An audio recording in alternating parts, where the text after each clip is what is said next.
Greetings, everybody. Carl Killo with Get Sorted, Live Free. So, I'm going to start a reading of Romans, and I've never read it before.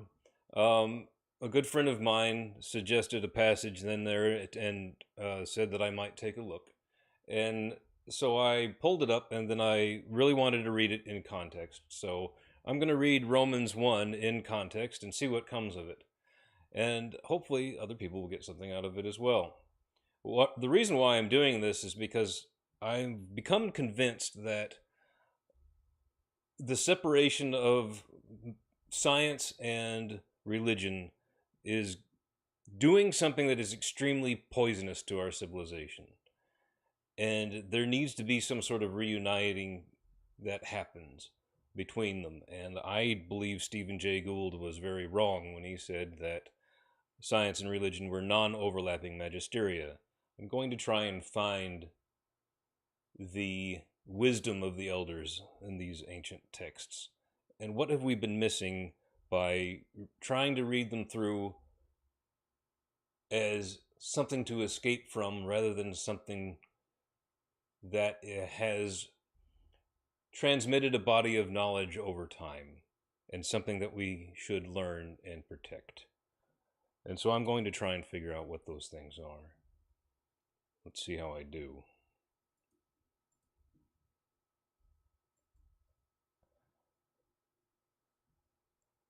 So my understanding of Romans is that uh, Paul is going out to preach, and so here's the introduction to the first part of Romans.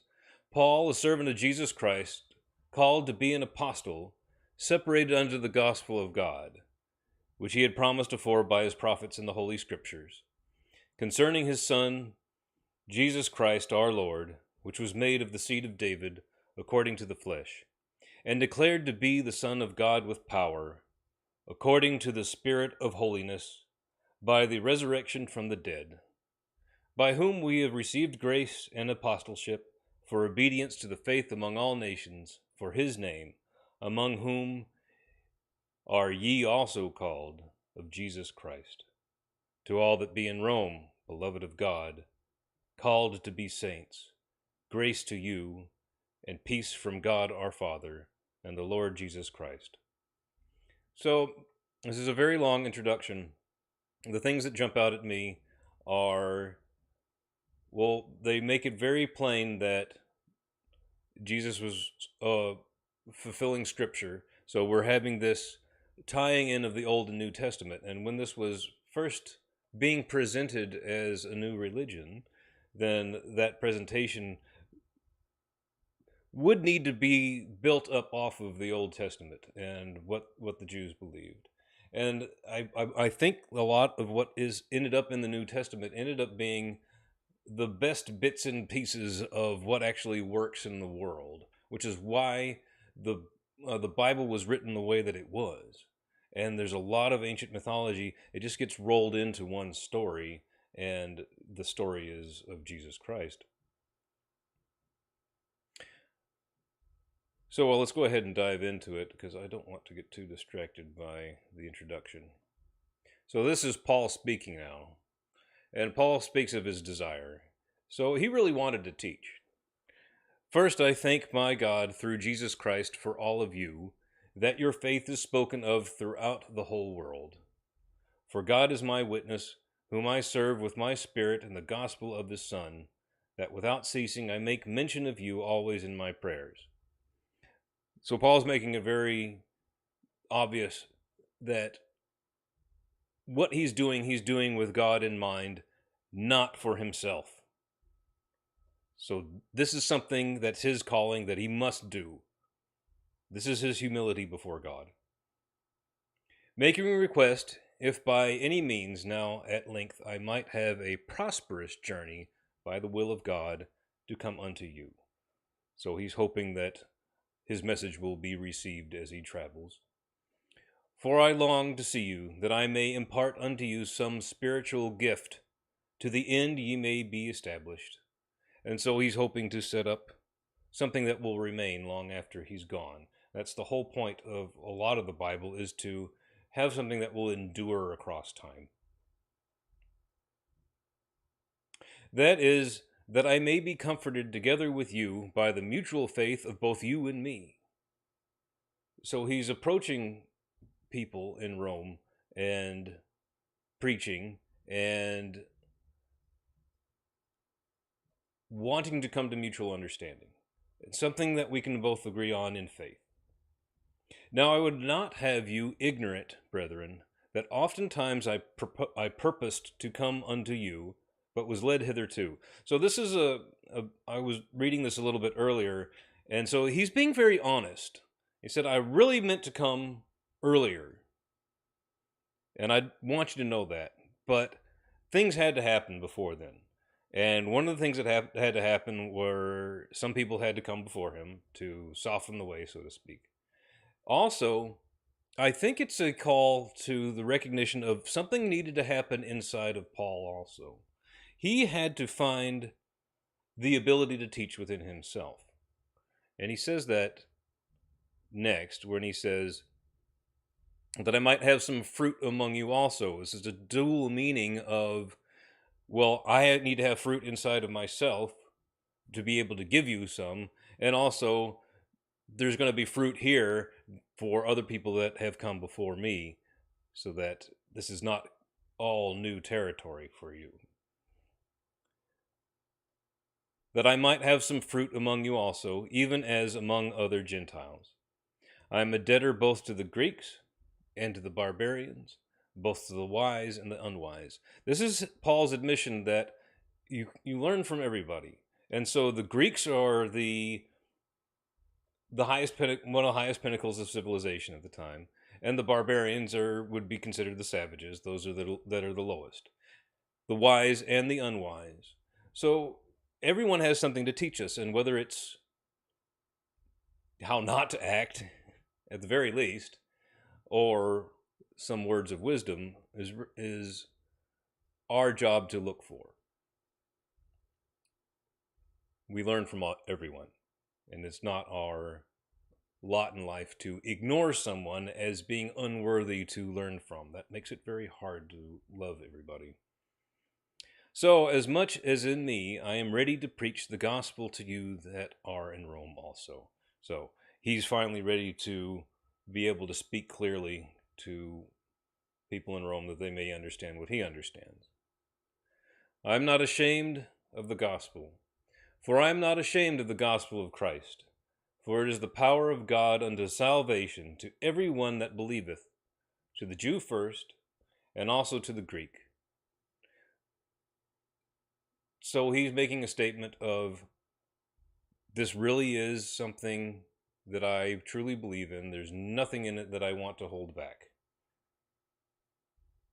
This is how you get saved. And what does that mean?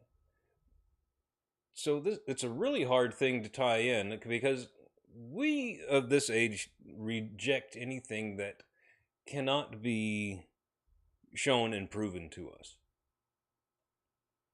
And so what does it mean to be saved?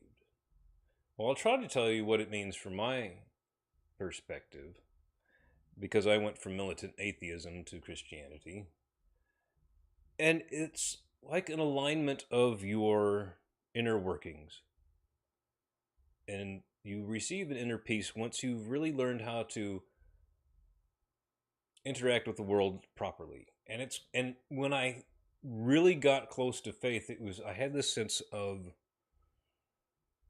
swimming with the current rather than against it as I was going about my life.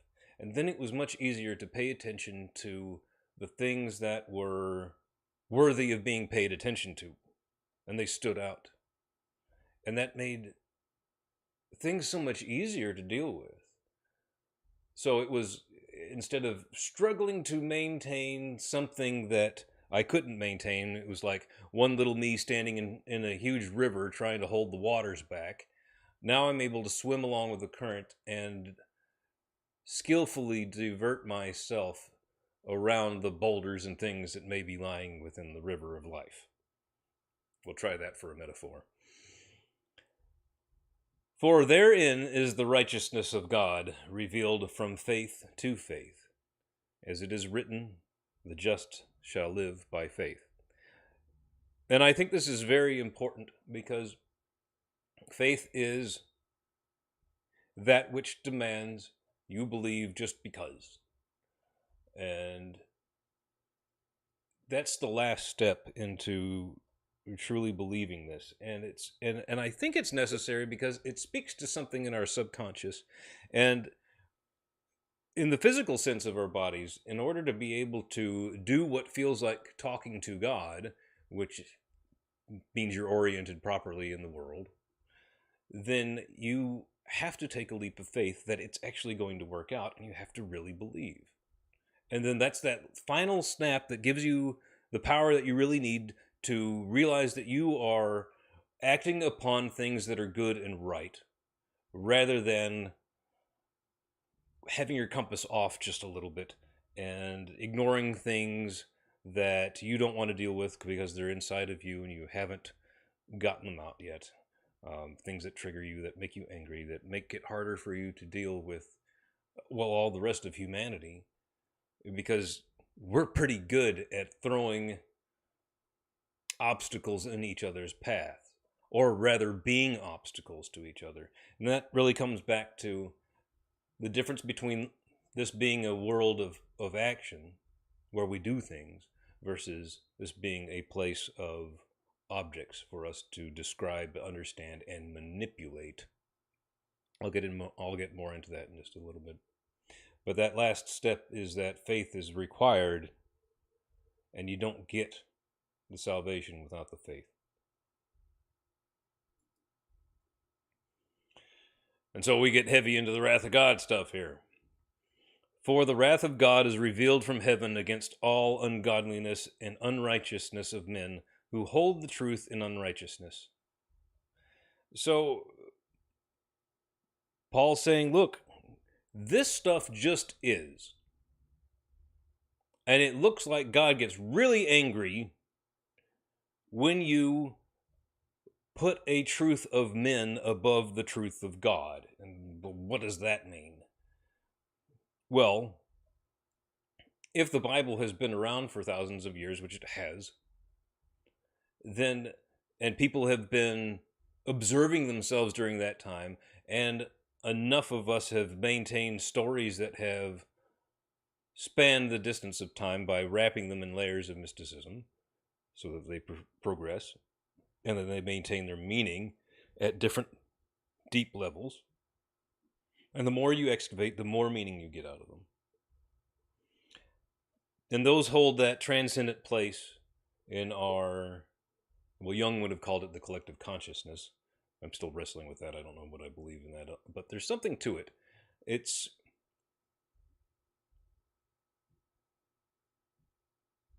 when you ignore things about the world that you don't want to be true, God spanks you. That's kind of how it works. And God gets angry at you, and that doesn't mean that there's a sky daddy up there that's, pissed off. It means that eventually you're going to run into something that you're not going to be able to handle very well because you don't have God to lead you the way. And the manifestation of that in your mind would be the ability to communicate with that part of you which is capable of absorbing everything. Because the part of your mind that you think through, that I'm using to talk to you right now, is very directed and focused. Whereas there's another part of your mind, the subconscious, that is basically busy gathering up information from, well, everything that you're not paying attention to. And praying to God is something like getting on your knees, emptying your mind, and letting that part of you, which is way greater than you can understand, show you something. And I don't know if that means that there's a God up there pointing things out to you, but it sure feels that way. So why not believe? Because I'll tell you what, when I began to believe, the messages were even clearer. Because it's the little doubts in your faith that seems to keep you from communicating clearly with whatever your version of God is. And so you have to seek it with all faith, realizing that it's there and you can achieve it, that communication with God. And it's not a myth, it's not a mystery, it's something that has happened in humanity for thousands of years. And here's a message: let me show you how to get there. And everybody has to find their own way. That's why nobody can force you to be faithful. It turns out really wrong and really bad, and corruption results from it, and a lot of misery and suffering. And that's why the church has got a dirty name associated with it now, because of the corruption of man. But we're able to listen to God, and the instructions are there. All right, let's continue. Because that which may be known of God is manifest in them. So you've already got some piece of God inside of you. It's already in there. For God has shown it to you. God has shown it unto them. For the invisible things from him, from creation of the world, are clearly seen. So you see the results of God. And so another way you could think about that is you could think of those people who managed to tune themselves into their subconscious so well that they at least felt like they could hear God, because they really believed, became free and open and creative to the greatest potential that they could possibly manifest in the world. And God works through us.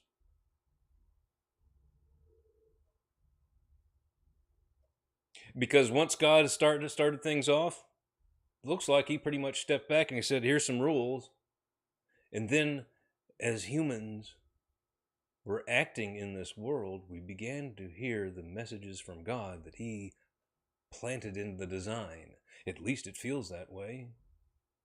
Why not take the last step and just believe? Because when you do, it all starts to make a whole lot more sense. For the invisible things from him, from the creation of the world, are clearly seen. You can look around you, you can see the things of men, you can see the things that are natural and from God, being understood by things that are made, even his eternal power and Godhead, so that they are without excuse. So the people that are denying of God, God's given them all the evidence they need right in front of them and inside of them. And all they have to do is go look. But we have every reason in the world to not look, because there's something about the way we're built where that makes us defensive and want to justify our actions rather than looking back in the past and go, ooh, yuck, why did I do that?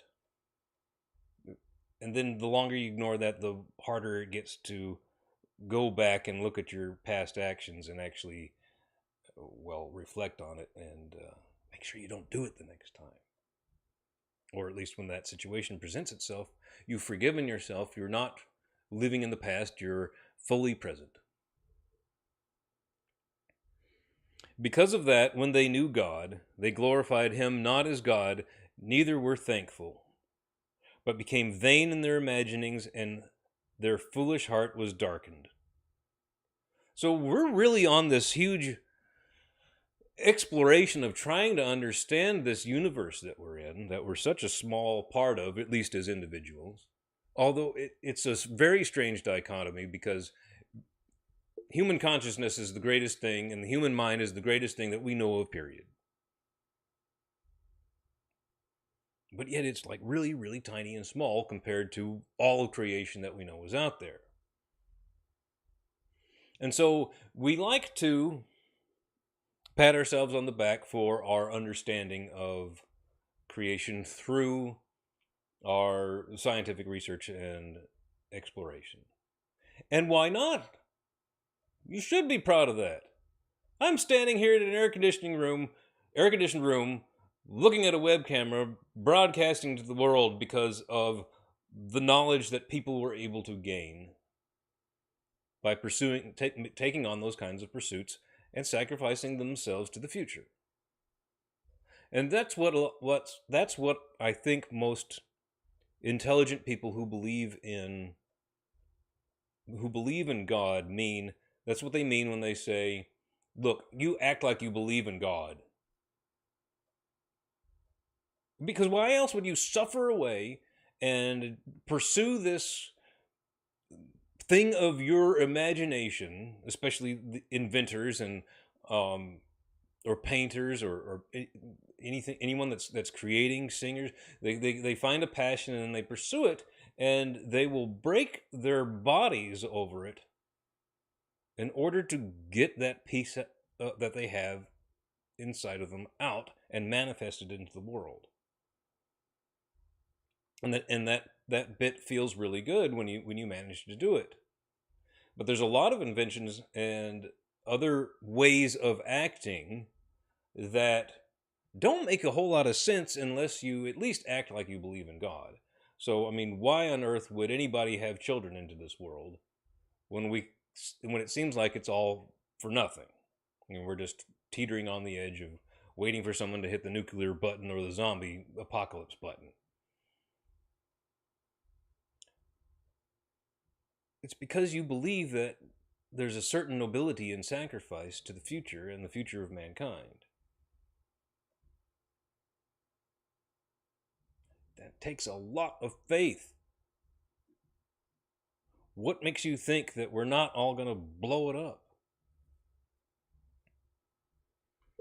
I don't think we're going to. Not if we humble ourselves before the things that have made the world that we live in great. And there's a reason why every nation that is at the forefront of civilization right now has a Judeo-Christian ethos, or has benefited from it in some way. Because of that, when they knew God, they glorified him not as God, and neither were thankful, but became vain in their imaginations, and foolish in their heart, and their foolish heart was darkened. So, yay for us, humanity's so great. Instead of praise God. Professing themselves to be wise, they became fools. This was the problem that I had that made me an atheist in the first place.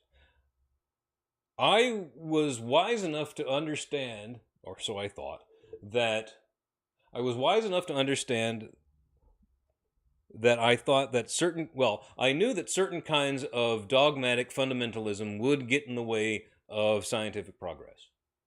And so I put the pursuit of knowledge at the highest order ranking in my value structure, we'll say. And so anything that got in the way, I wanted to tear down. And then there was already plenty of scientific research out there, so that would just be allowed to manifest itself unrestricted from then on. But as I hung around the atheistic communities, it was so dogmatic on the other side.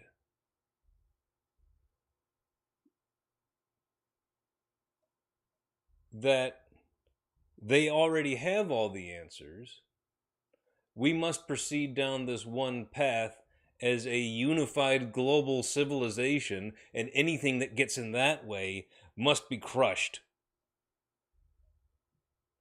And we'll do it by playing whatever power game we need to. And that's how I've been able to define the difference between good and evil at this point. Are you trying to manipulate people into things that what you want, or have you humbled yourself before God so that you don't react with anger and desperation to the rest of the world because you want things in just your life rather than to sacrifice forward? If you are inventing because you want money, then you're doing it wrong. If you are angry at a person because they got in the way of you doing something, rather than reflecting on why they wanted to get in your way and talking with that person and trying to understand their point of view,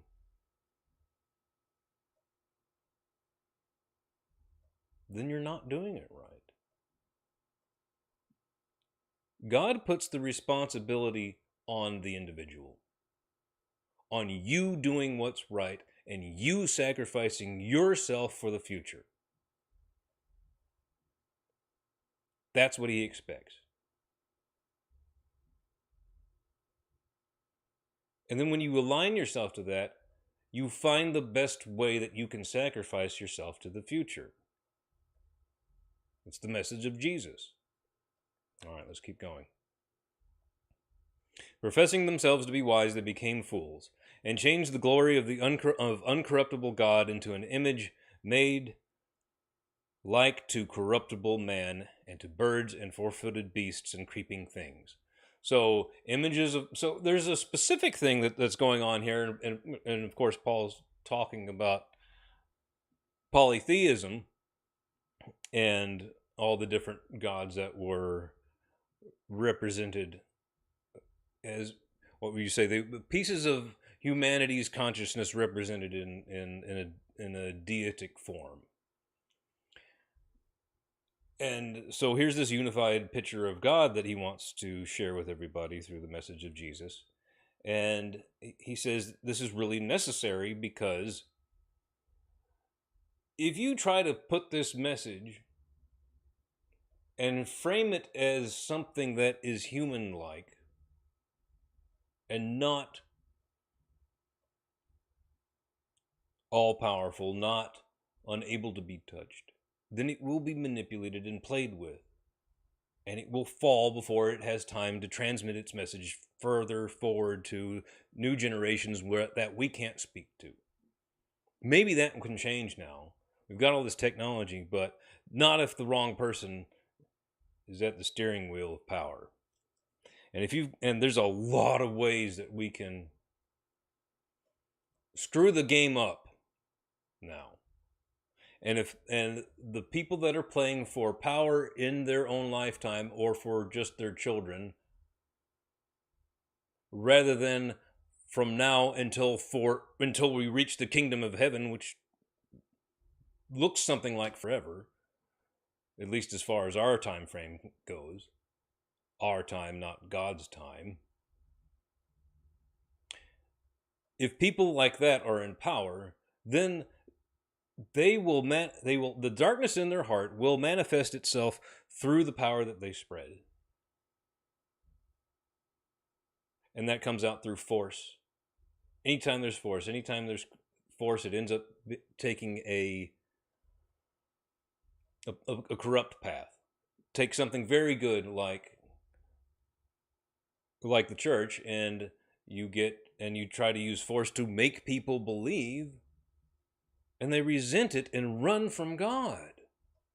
And that's like the worst cruel thing you could ever do to a person, is give them a reason to not believe.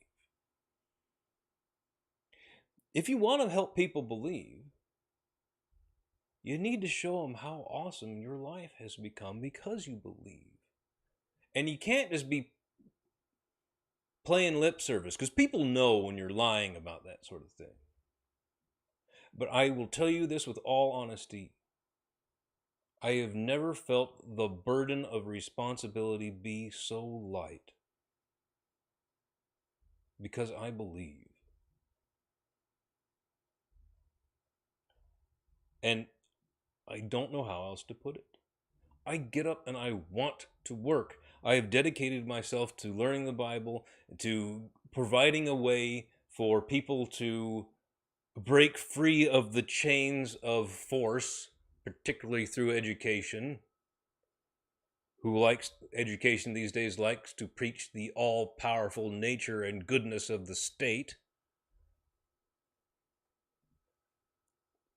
And I realized finally that I couldn't convince people of that message unless they had something real to believe in. And so I began to explore the Bible more. And as I did, and I began to course correct myself by telling the truth and acting in ways that let me tell the truth, then people came into my life who I know will be eternal friends.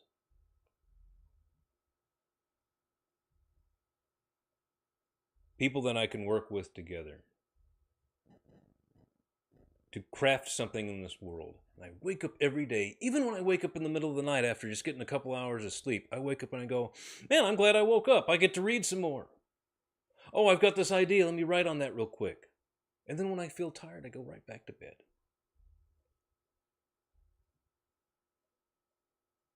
I wouldn't have it any other way. So this ends with, and change the glory of the uncorruptible God into an image made like corruptible man.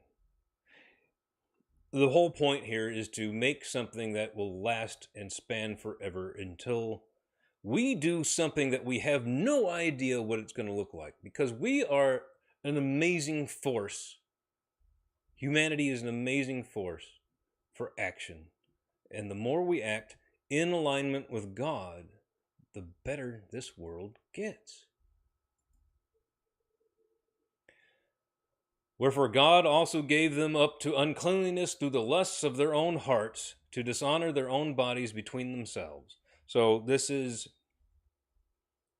directly, it's a message against fornication and just having sex and indulging in the pleasures of the flesh. But the important part of, I think, of this message is that God gave them up to uncleanliness. God doesn't go in, wrestle your heart into submission. He says, have at it. You want that stuff? You want to go run around, have sex?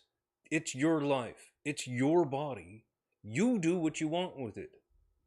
But you don't get none of me. This is the stone cold difference between the evolutionarily reptilian part of our brain and the part that has evolved over it. That's why it feels so dichotomous, so dual-natured. Why we initially rage and then go, why was I angry? Because our bodies are literally built over millions of years by using the bits and pieces of structure that were useful to get us to this point. We have to prove ourselves to God by acknowledging the awesome power of Him acting through us, or by serenely examining ourselves enough to realize when that ancient part of our brain is trying to take us over and will send us back to before the Stone Age, if we're lucky. God helps you tap into a greater part of your consciousness to make the right decision, to help you sacrifice the future of us all without force. So God knows that the application of force screws the whole thing up. You can have that part of your heart if you want to. Look, you had to grow up through it. When are you going to grow up? When are you going to get over the stimulating nerve endings? How long are you going to drink? How much porn are you going to watch? You know, there's stuff to do, right? God lets you feel good about doing those things instead of chasing what is stimulating and meaningless. The meaning, tapping into the meaning of your life being worth something is the gift from God, who changed the truth of God into a lie and worshipped and served the creature more than the Creator, who is blessed forever. Amen. I mean, it's right there. That's evolutionary biology before we knew what evolutionary biology was. Because people were looking and observing each other. It was the best thing that we could do. We didn't have the scientific method, but we could see what worked. And what worked was to repress the inner creature. That reptilian part of us that wants to punch the other guy in the face. Or just pursue meaningless pleasures all the time. What feels good. I'll tell you what. Seeking God is the way to feel the best about yourself beyond any of that other stuff. Once you really believe. And it takes time. You know, it took me 44 years, right? And I don't resent any of it, because if I hadn't walked that path, then I wouldn't be here now feeling this good.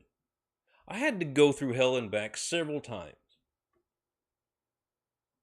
and burn myself up to a crisp and sacrifice that old piece of me in order to get here where I could be reading the Bible to the world and trying to dig some meaning out of it and help people. So it takes time, and you have to love yourself through it. Because God loves you and He's waiting. And He'll act in His time, and He'll let you have as much time as you need to. But only up to the point where your biology gives out. And you can literally kill yourself before you give God a chance to save you. For this cause God gave them up unto vile affections, for even their women did change the natural use into what? That which is against nature. This is why I like reading King James. I think a lot of this stuff gets stripped out. I'm going to have to go back and look at this in other translations, because this is a really specific way of stating this. And I wish I could read it in the Greek and Latin. Maybe that's a project for me in coming years. But let's deal with what we've got right here. So for this cause, God gave them up unto vile affections. So whatever you like, go pursue it. That's God. For even their women did change the natural use into that which is against nature.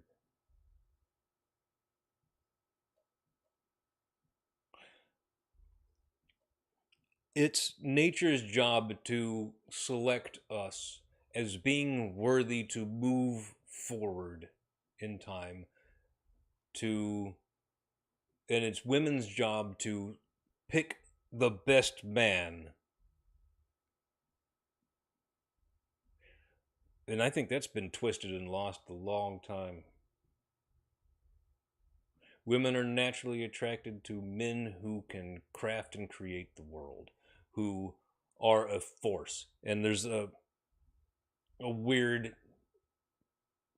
duality to that as well, because women want to feel safe, but the way that they feel safe is by being with a man that is able to not just stave off the threats that the world will throw at you, but will step forward and craft the chaos around him. And women are naturally attracted to that very deeply. It's why they go running back to jerk guys that beat the crap out of them, because that doesn't make any sense.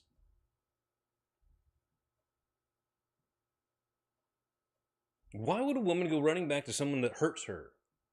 Because she's naturally programmed by her evolutionary biology to need to be with a man that is able to craft the world.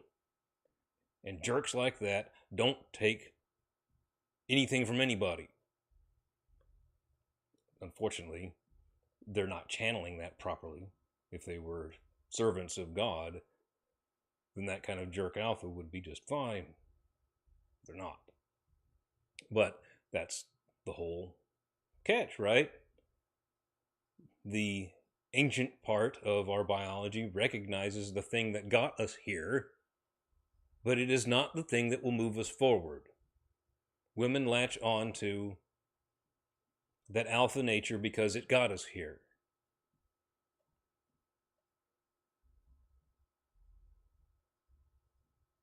Men taming themselves not before women but to God keep the game moving forward into the future, and it's worked so far.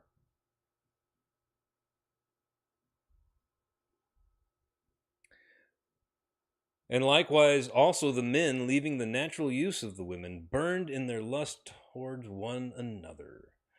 Lots of homosexual overtones there.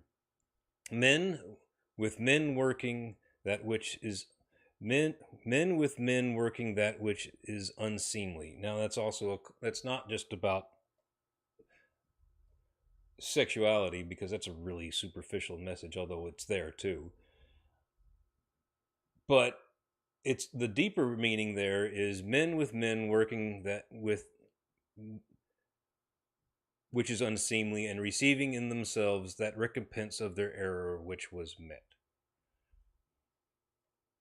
So men will reject God's message and will go through banding together with other men that have also rejected God's message. And then they will go forward and craft things that are poor sacrifices to God, shall we say. Why was Cain's sacrifice rejected? Well, it wasn't properly aligned with God. We're not really told why, although there's a little bit of something about grain versus meat, which I think is important. I think people living for thousands of years before us might know something about that, having observed enough. But yeah, there's something about, rather than working with people that are properly oriented, those with corruption in their hearts go off and do their own little thing, and they build things that are corrupt.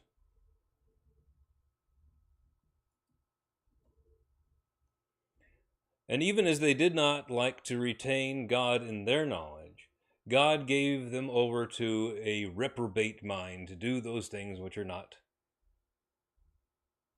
convenient. I'm going to have to pull that one out a little bit more. Even as they did not like to retain God in their knowledge, God gave them over to a reprobate mind. So God's willing to let them go their own way. You can know God and then, or refuse to accept the full message of God, or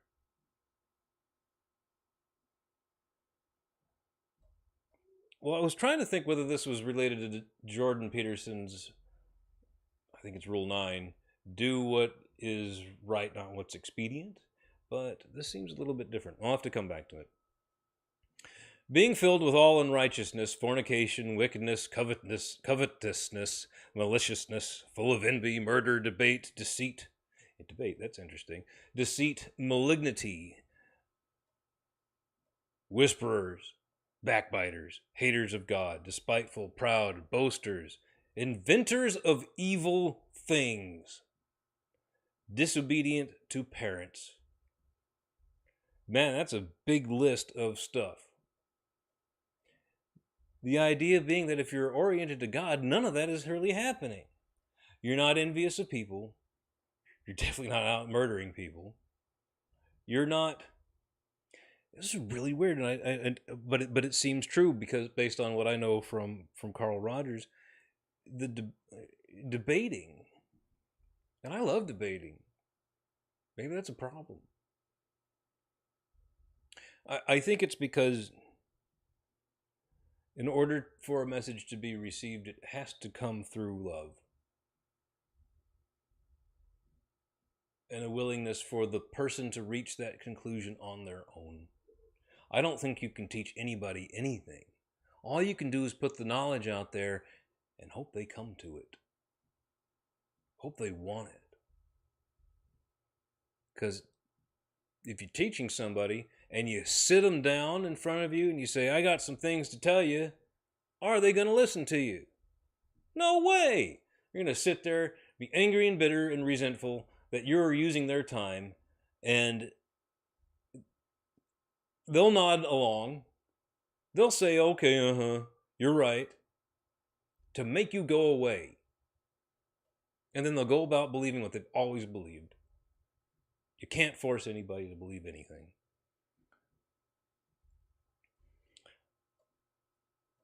Haters of God, despiteful, proud, boasters. Yeah, so, I mean, if you believe in God, you shouldn't be out there telling about all the great works that you've done and waiting for the kudos to come in. I think that's different from preaching the word, which is, well, here's what I know, and come to it, please. I hope you see it. But take a look at me, how grand I am, and fall down on your knees before me, kind of boastful. That would definitely not be worthy of God. Inventors of evil things. Now, I want to take a second to talk about that one, because an inventor of evil things, if you're not properly aligned with God, you have a creative spark inside of you, and that spark is going to either make something that is beneficial to the world or not, or it won't work at all. In order for it to be truly beneficial to the world and to span across time, you got to be aligned with God, because that's the same thing as using every fiber of your being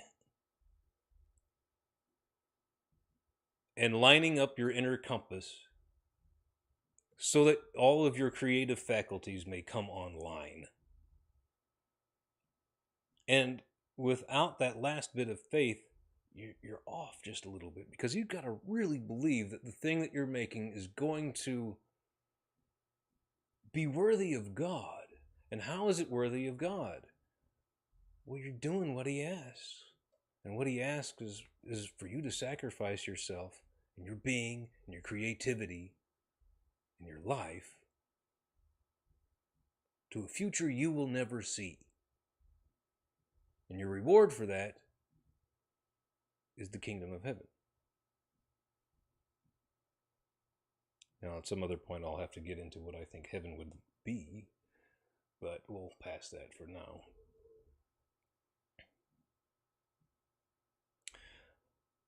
Inventors of evil things, disobedient to parents, without understanding, covenant breakers, without natural affection. Affection is something that comes naturally. You can lose it when you try to pursue something that is a product of the darkness of your heart that you have not dealt with.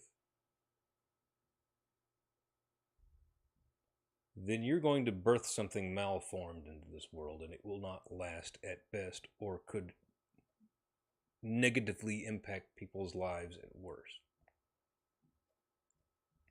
Or you could think about it this way: what paths did we have to go down because we invented nuclear weapons? I'm not saying that they're good or bad, but what if they'd never been invented because everybody already loved each other and was just waiting for us to work towards, well, we were putting all, what if we were putting all of our creativity into plowshares instead of swords? Because we didn't have any fear of somebody inventing a sword. How much further along towards the kingdom of heaven would we be? Now, that's not practical because, well, we're all born sinners. And so we have to have a sword by our side. I don't think it needs to be one that would blow the world up, but maybe we had to go through a process of seeing the dark, horrible things that we can make when we don't believe in God.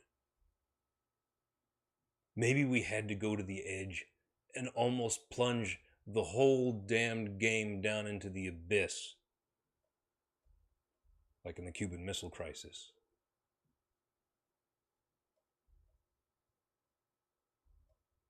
in order to really be aware of, if not enough of us believe in God,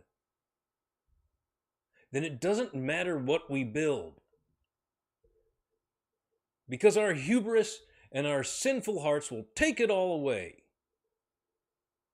And it could happen with the push of a button with the wrong guy at the controls. You better hope that there's enough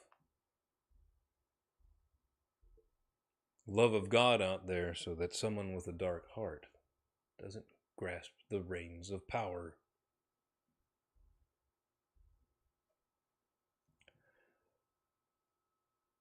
Without natural affection, implacable, unmerciful. If you're implacable, you can never change, and you are unwilling to accept the information of the world as it comes to you, whether it be from another human being or from you falling on your face all the time. If you fall on your face all the time and you blame the world rather than looking inward and changing the way you behave, then nothing good's going to come from that. You just get angry. And you won't have any reason to be merciful. Why would you? It's a cruel world. Knowing the judgment of God, they that which commit such things are worthy of death. Not only do the same, but have pleasures in them that do them.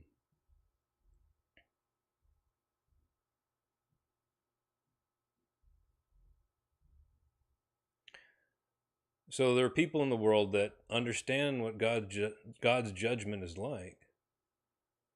And they do things that, by law, would make them a person that should not be here. And it would be better if they were dead. But they take pleasure in doing that whole list of horrible things that Paul just lists off. They like it.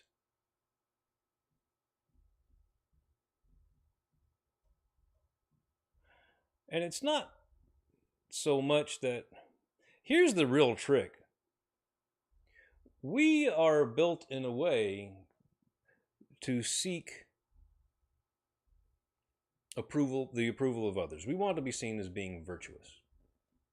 And there's something about us that connects us to everybody else, and we have to demonstrate our virtue.